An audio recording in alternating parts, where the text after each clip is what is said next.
Hello and welcome to a game of Dota 2 where we see Kaipi and VirtusPro in the second game of a best of 3 series for the semi-finals of the Corsair Gaming Summer Tournament. That is what we're watching. I'm not by myself, I'm joined by Kanas. Kanas, welcome back to the broadcast. Good to be back in the broadcast. Good. So, 10 seconds. game 1, Kaipi kind of threw their curveball that they normally do. They have done that quite a few times this week. Sure. VirtusPro caught it and threw it back harder in the face of Kaipi. Kaipi died. Kaipi lost. So VirtusPro one game up. What are you thinking we're going to see this game? Is it going to be Spirit Breaker Timbersaw, or is it going to be a Timbersaw at all? I mean, it could be Timbersaw. Timbersaw's definitely a powerful hero. We saw RTZ play it very well. I don't know if we're going to necessarily see something like that though. KP, I don't think they have to go something that tricky. I also don't think they're going to go Timbersaw. What was the verdict on servers, I guess? Did it end up being Europe or US East? Did you notice? I didn't see. I think you can see it if you can Here, check the... I'll ping. It's definitely Europe because you have one of the lowest pings. Okay. And RTZ and I have like 200. Okay. So yeah, so we're back on like Luxembourg servers. I think they're not going to give Timbersaw to RTZ on these European servers. I think that might be part of it. I think he's been playing that hero on the US servers where he has better ping, and that's maybe why they're complaining, is they want to give RTZ these very high skill-ish heroes, I guess. But they want him to have as low ping as possible to make sure that he doesn't suffer from that. They will pick up the Visage for Come With Me this time though, the one that they ignored previous game. We have a Bedrider, an IO Clockwork, and a Lone Druid banned out in total, with Lone Druid being the odd one out perhaps. We have the Nature's Prophet picked up by VirtusPro as their first pickup. We still have an Alchemist in the pool, which is often rewarded as a first ban or first pickup. We also still have the Darkseer in the pool. But with the Nature's Prophet there, perhaps we're not going to see Darkseer, because offlane, of course, reserved for perhaps the Nature's Prophet. Yeah, it's hard to say at the moment exactly what they want to do. Of course, they could always pick up Darkseer and Nature's Prophet and just like have a dedicated jungler run a really super greedy lineup. We've seen teams doing that more and more lately, it feels like. They're going to go with the Outworld, though. Yep. Strong mid. Let's see if we can beat RTZ in mid with that one. 1000 Suns is going to be the one to try and do that, as well, they're taking their time for their ban. I mean, KP has only picked up their 2 supports. Pile I Die and Come With Me are sorted. Now best start banning out heroes that you don't want to see up on any of the other ones. There's going to be the Kunkka that will be banned out first. We still have the Razor and the Lifestealer in the pool, 2 heroes that can be up against that OD and actually be even, or maybe even win the mid lane if you're a Razor. So I wouldn't be surprised to see one of those 2 coming off from KP, but I'm not sure that RTZ actually plays the Razor. I can't think of a time I saw him play it in a pro match. But I mean, I feel like I've seen him play it on a stream before. I don't remember. Razor mid is like, he's okay. He can be pretty decent against Outworld. You can steal his damage, and then like all that damage doesn't matter, I guess, that he has. I don't know that I necessarily love it, but I guess I already expressed my misgivings about Razor in general earlier when we saw him picked. Yeah, there are lots of picks that they can end up going with here. They need to pick something, I think, that Outworld doesn't just absolutely fold to Outworld, which is what I think a lot of teams have done, is they throw someone mid and just like, well, you're gonna lose, and we accept that fact. Because when you do that, especially with such a high impact player like RTZ, it just kind of makes your whole game flow kind of get out of whack. Now, another solution to this is maybe put Bone in the mid lane on something like Clockwork, where it's just like kind of average. Apart from that, Clockwork is banned. Oh yeah, Clockwork's banned. Yeah, that got banned in the first phase. Yeah, Darkseer could work. He's an interior still though, so like he gets kind of pretty badly hurt. Nyx is pretty okay against our. I like it. Mana Burn is particularly effective against him because he has a high intelligence and he's an agility hero, so he doesn't get as trashed by it. But it's still not a great matchup. You don't win with Nyx Assassin, but you don't lose as hard as you do with something like Puck, where Puck just can't really do anything. Yeah. We have all carries banned out, by the way.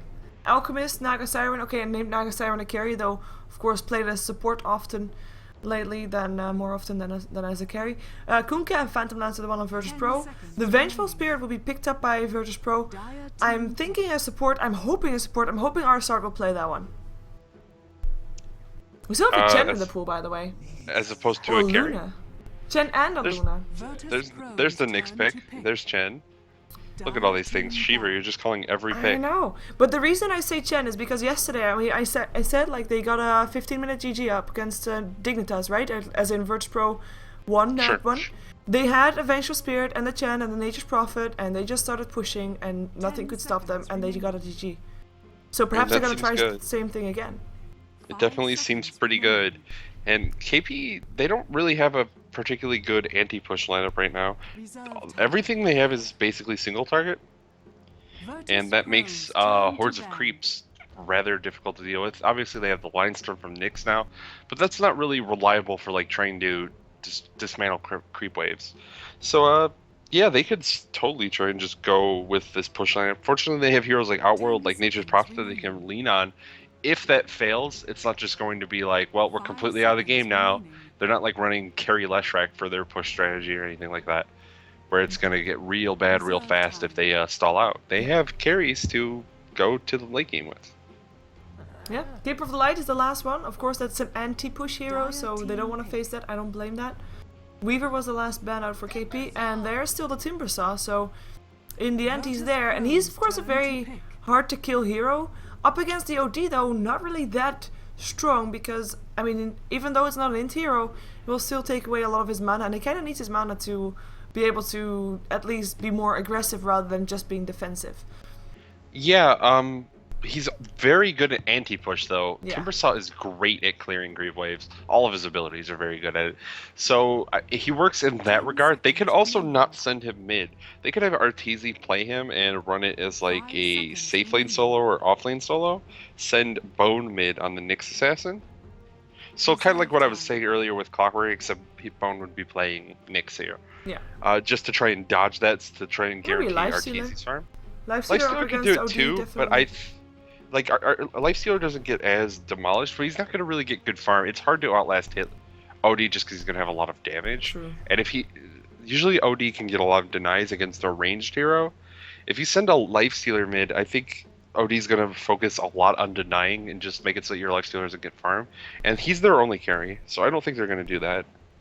Well, let's see what VirtusPro goes for last. If it will be the Luna, and that therefore giving away, oh well, another pushing hero. Even better. Lycan is the call. So you have got some slows by the Timbersaw, but slows don't work on wolves. You've got the Impale, which is great. Open wounds doesn't slow them down. Nice that they have a Nightmare and a Fiend Script, but there's just only the two supports that have got those disables. The rest of the team doesn't really do anything against Lycanthrope, and we're gonna assume that the supports die very fast under the hands of the Outworld Devourer. If he is I don't know. We'll see how it ends up working out. They have a lot of pushing power, and Timbersaw is kind of their bastion of anti-push here for KP, so they're going to have to rely on that a little heavily, maybe more heavily than they would like. Definitely more heavily than I would like. But, yeah, they're already sending Arteezy, it looks up towards the safe lane. This is how I kind of figured they would lane. Okay, well, let's see who's playing what. We have got 1000 Suns, or otherwise known as Crazy, or Tamar Wild, playing the Outworld Devourer. It will be Arsart on his Vengeful Spirit. Secretly, I hope this will be a late game, because I really love seeing Arsart play Vengeful Spirit in late game with an Aghanim's and with tons of good swaps and such.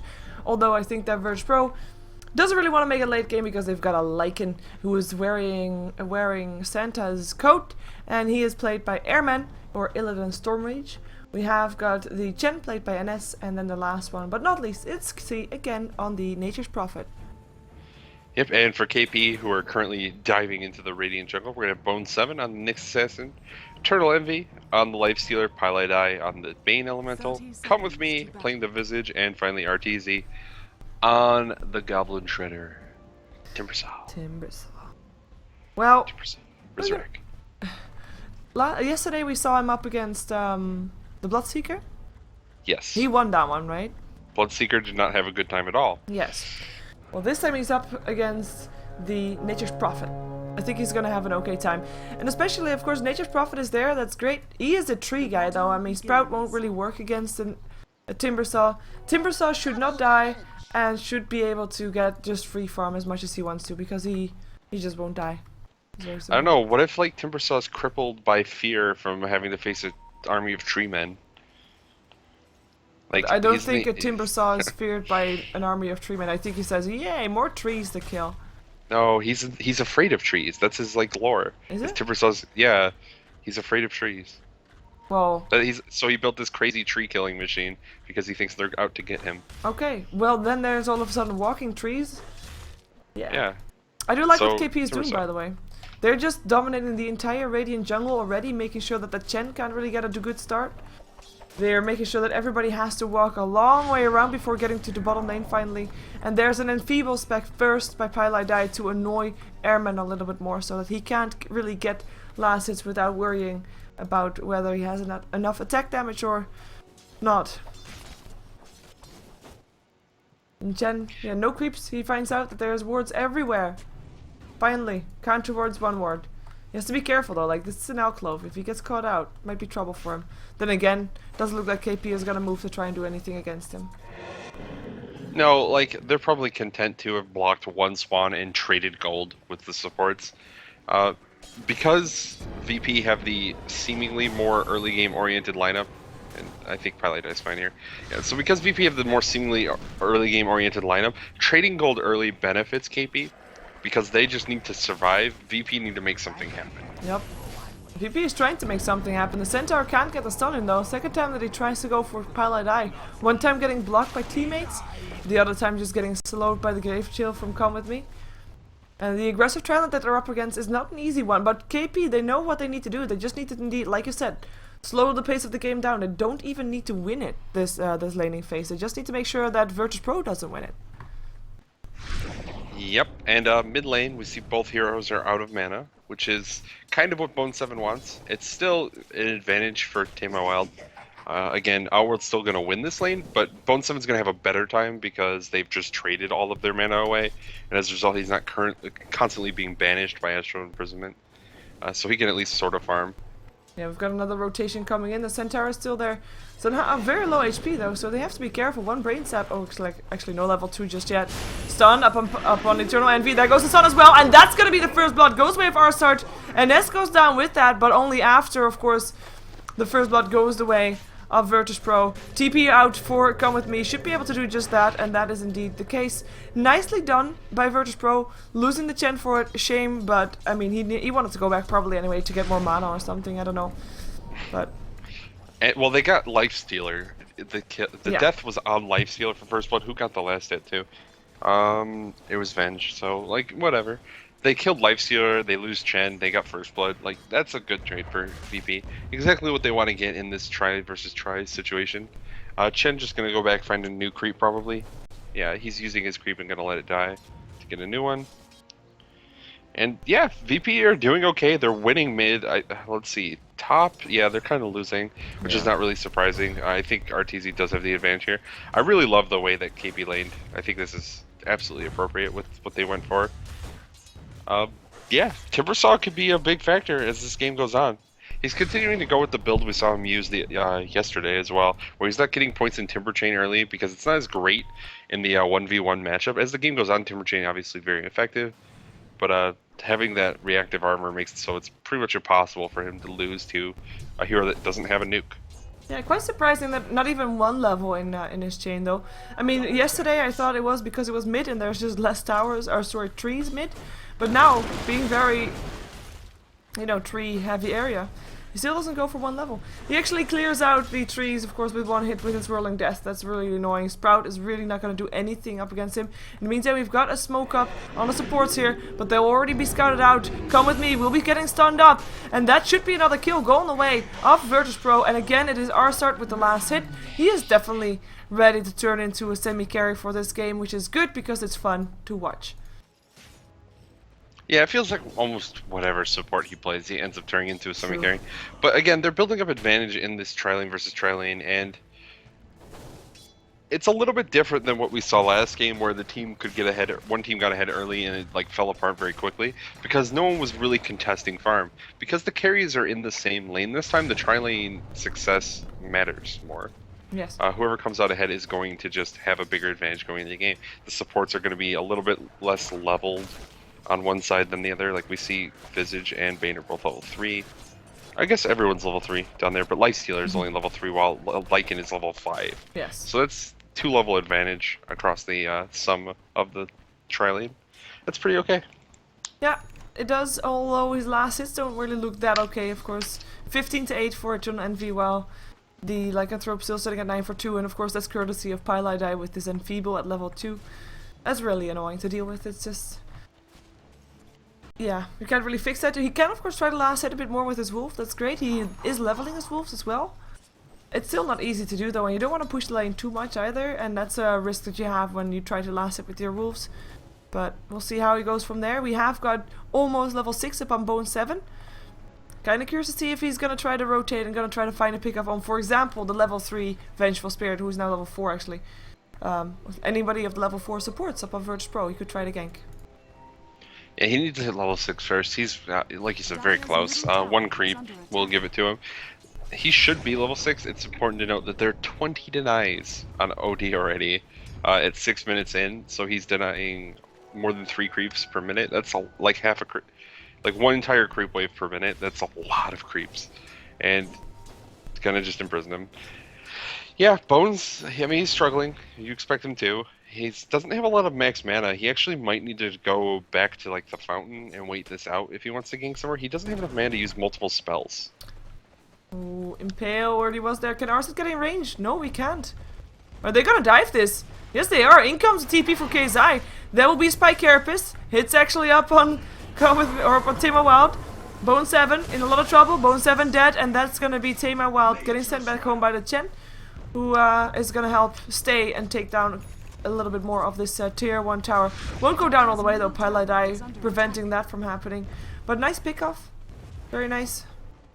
Leaving top lane alone though was allowing Kaipi to go for a bit of a push. They rotated Come With Me to the top lane and left the bottom lane open for just Envy up against the Lycanthrope. Yeah, this isn't a particularly terrible matchup for Lifestealer. Lycan, I think, should be fine as well, but they're gonna come down here with Nyx now as well, and he's in Vendetta. Illidan needs to be pretty careful here. Yeah, I don't think he does enough to kill him. That's the Vendetta already gone, so at least Arsene will see what he's up against. But it should be fine. Nobody should die. But that's the first. Yeah, it would have been real hard. Yeah, it would have been real hard for him to get the kill anyways. Like 900 health on Lycan. It would have been really difficult. He doesn't really do that much magic damage yet. It's only like 500 or so. So yeah, they're not going to succeed there. Envy, oh, he didn't dodge. Didn't dodge. Rage too late. Too complacent with being on the lane. And ends up going down to the first wolf form of Airman, who also howls, gets the wolves out, and will start pressuring the tower. They could even get help from the Nature's Prophet if he feels safe enough to TP in there, but he is sitting mid, maybe trying to defend their mid lane a little bit. Nope, he's gonna TP. He's gonna help the push. Yep, and Tama Wild's in trouble. Needs support. He is porting in time. It's fine. No, and that's the trouble. Like, we already mentioned this. These are the 3 heroes that don't have any disables. You only have disables on the Bane and on the Nyx, and both weren't there. Yeah. You can just when you can just port out against someone, it's pretty difficult to kill them. You need a lot of burst damage. Obviously, Timbersaw will eventually have that, but because he doesn't have points in Timber Chain, he went for reactive armor early. It keeps him survivable in lane, but it makes it a lot harder for him to just burst someone down early. So you really need those levels on Timbersaw. I think that's the real drawback to playing this way. It's very effective for just having lane presence, but it's weaker for ganks. Courier. What? Oh, he's getting the vision, but he needs way more than this. Like, he needs a Shadow Blade if he wants to be successful in ganking the courier. And now he's in an awkward position without TP scroll, and Bone 7 has Vendetta on. You can't find him though. C will be safe with TP out. And actually, Tier 1 tower still ends up going down. Tier 2 bottom went down as well, so this is 3 towers down on the side of KP in a very short succession of each other. They do lose their Tier 1 top, but I don't think they're going to be too sad about trading 3 towers for that one. Yeah, VP starting to lay the pressure on. It's 10 minutes in. They've built up a little bit of a gold lead, a little bit of an experience lead, and now they're going to start laying the pressure on these towers with their pushing lineup. And KP are going to have to figure out what they want to do about it. I don't know. RTZ, I guess this is a really greedy build when it comes to experience as well, which might be hurting them. He needs a lot of experience on this Timber Saw to have all of his spells to be able to kill very effectively, so where I are guess we'll his see what items? happens. Who's it? Timber Saw? He's got arcane boots and Orb of Venom. I don't know. What else do you want from him to have? I don't know. I just feel like he's missing something. I mean, he's got like the same amount of gold worth of items. I guess he's got less than. Has he died? No, I guess he's he got doesn't have the all same amount as the Lifestealer, and Lifestealer had a tough time bottom. Lifestealer didn't really have that tough of a He time died twice. bottom, though. Yeah, he got killed. He died once Twice. at the beginning, and then he was fine for a long time, and he was out farming the Lycan because the supports were moving from the bottom lane, and then he just died again recently. But like he had a large opportunity to farm during that time. Well, still feel like it could have been higher Yeah, farm. I mean, But maybe that's it's because of the possible towers they as could. well. By the way, this Yeah, Tetra the tower tower is difference. under siege. Nice impale though. KP, they want to fight. Nature's Prophet is also already flying through. Hand of God already used. No mechanism there. It is going to be the Chen that goes down first, together with the Nyx Assassin and Illidan trying to chase down Pylai Dai. He's got a couple of wolves at his side to help him out, but won't be enough. It's a 1-for-1 trade. It looks like it will stay that way. Maybe they get the tower still though, and that would be of course a brilliant thing to have. In which case we can continue to see VirtusPro with the winner of this fight. Maybe they can get more. Open wounds. Arsart is in trouble. Bucket through Chakram, but they are able to kill off Arteezy and Pylai Dai. That Eclipse doing massive amounts of damage. Who cares about Enfeeble if, you know, you just land such an Eclipse? Yeah, like Enfeeble's very good against Lycan, but they also have spells, and that's important to note. Sandy's Eclipse just comes down to pretty much demolishes their chance of winning that fight. And now they're just going to rotate towards the top lane. They took the 2 towers in the bottom lane, then they took the 2 towers in the mid lane. There's 1 lane left. Take those 2 towers, and then they're going to have tier 3s exposed everywhere. And it's going to get rough for KP unless they can start taking these fights. Yeah. Do they have any form of mechanism or something like that that can help them keep in the fight? They are building one up on the Visage, maybe, but it's very far away. And the one of Chen, of course, is a lot closer. Better yet, it's already done. And VirtusPro, they have this spree that they are just trying to take both towers in the same lane after each other, and they're now going to go for the tier 1, tier 2 next, then Roche, then High Ground. It's a textbook push strat.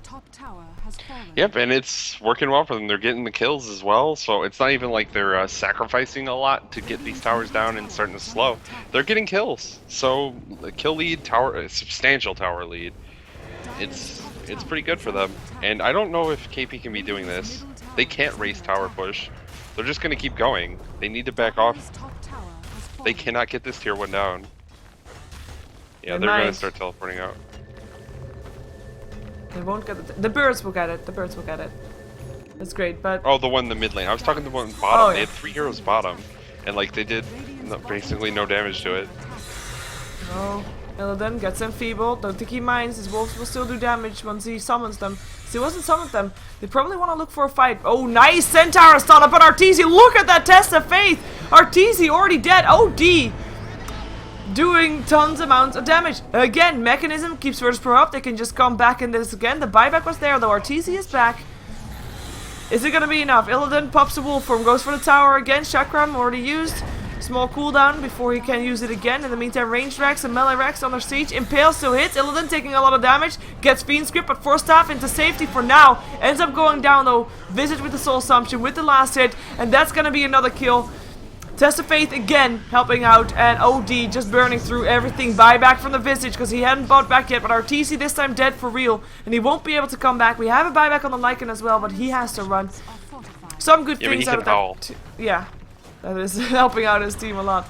But some good things from taking down the tier 1 mid. Of course, he is here slower. But he's actually just going to push the middle lane rather than coming back top. Stun up on Come With Me. Come With Me goes down again after buying back. In comes Envy. Down goes Envy perhaps. He infests out. Eclipse gets dropped. And they swap him into the trees, and down he goes. Another stun up on Pylai Die this time. Pylai Die trying to do something in return, but he goes down. There he goes. Arsat gets sent back home just to make him safe, and that's gonna be a GG called. KP, they don't want to deal with this anymore. They lost their racks, and they know that these pushes are gonna keep coming now that VirtusPro has the lead. So they tap out, and this will mean a 2-0 victory for VirtusPro over KP. But it's not over for KP. They only get dropped down to a loser bracket. And this is the wrong team calling the GG, apparently. Yeah, that's weird. Because 1000 Suns called the GG. And then VirtusPro, so more people have KP. No, someone else said GG first, though. Yeah, but it was like straight Eternal afterwards. Envy said... Two from the Radiant say did it. Oh yeah, but the first one was Eternal Envy. I feel like it should just check with the first one. Yeah. Regardless, yeah, it was a close game. Close game, right? Yeah, they almost had it. No, it was very impressive from VirtusPro. I'm glad to see they were able to pull that off. Yeah. Of course, first game, in the end, impressive. It started not so stable, but this is just, you know, they had a plan, they stuck with it. KP didn't really have anything to deal with it, and in the end, the team with the plan wins. With a better plan, let's put it that way. So this was the last game of today, at least for this stream. So, Canazzi, have any shoutouts and plugins? Yeah, shout out to Eric and Randall. And if you want to follow my casting, you can check me out on twitch.tv/Kanazta or follow me on Twitter @KanazDota. Okay, so make sure to do that. When is your next cast? Or are you going to go cast tomorrow? Maybe. Was tomorrow Saturday? I'm not going to be around tomorrow. Okay. Well, then I will check for others. Well, then we'll figure out when it's going to be the next time. Of course, keep an eye on Twitter also for my Twitter @SheeverGaming for all the information about all the games that I cast, and actually all the games that anybody casts, as I always have the daily schedule, which is really nice. But yeah, we'll be back tomorrow, and for now, I'm going to just play some commercials, play some music, and then I'm going to make VODs. Tons of them, because there were a lot of third matches today. Apart from this one. This is actually the only series that we've had that didn't went to a third game today. So, well, that's nice for a change, I guess. Anyways, thank you for being here, and have a good night.